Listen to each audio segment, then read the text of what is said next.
한국 사회 안의 양성평등 의식이 점차 올라가며 한국교회 내 여성 목회자에 대한 인식도 사뭇 달라지고 있는데요. 그렇다면 오늘날 교회 내 여교역자의 현실은 어떨까요? 박주성 기자의 보도입니다.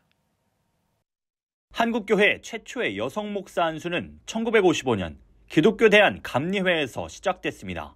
그로부터 70년이 지난 지금 교회 내 여교역자의 현위치는 어디쯤일까?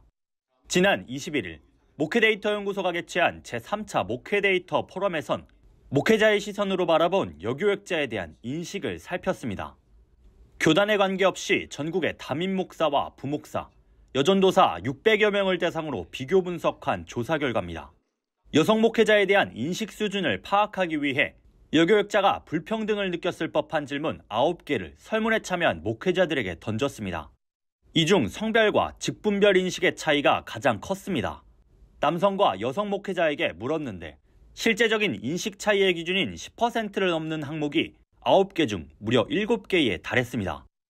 특히 사역에 따른 가시적인 보상에 해당하는 사례비 측면에선 남녀의 인식 차이가 가장 심했습니다.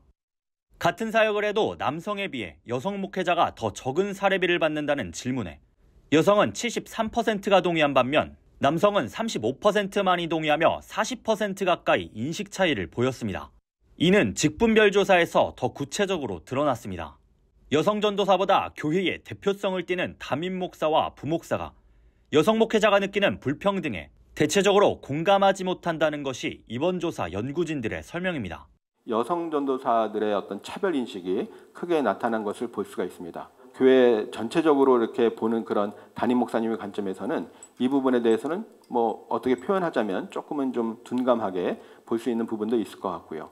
그러나 어쨌든 당사자들이 볼 때 심각하게 느끼고 있다는 것은 이 부분에 대해서 개선이 필요하다. 조사 결과가 시사하듯 여전히 여교역자를 바라보는 눈높이가 한국 교회 안에 첨예한 상황.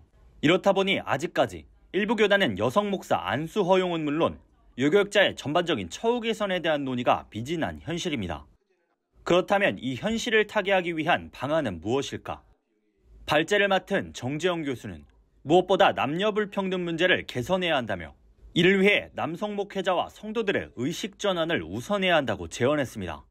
실제로 이번 조사에서 남녀 불평등 개선을 위해 필요한 것에 대해 묻자 응답자의 과반수가 남성들의 의식 전환이 우선돼야 한다고 답했습니다. 남녀 불평등 개선을 위해서 필요한 것으로 앞에서 보셨던 것처럼 남성 목회자의 인식 개선, 남성 성도들의 인식 개선이 가장 중요하게 나온 만큼 이 부분에 대해서 교회에서 어떤 교육과 지도와 안내가 필요하지 않을까 생각해 보게 됩니다.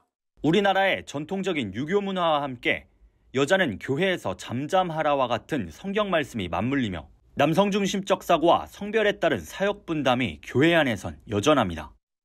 어떤 사회든 변화를 위해선 인식 개선뿐만 아니라 법적 토대가 세워지는 만큼 한국 교회 내 여성 목회자에 대한 남성 목회자와 성도들의 의식 전환을 위한 노력과 동시에 성별에 관계없이 교역자라면 누구나 대우받을 수 있도록 교단 차원의 제도 마련이 필요해 보입니다.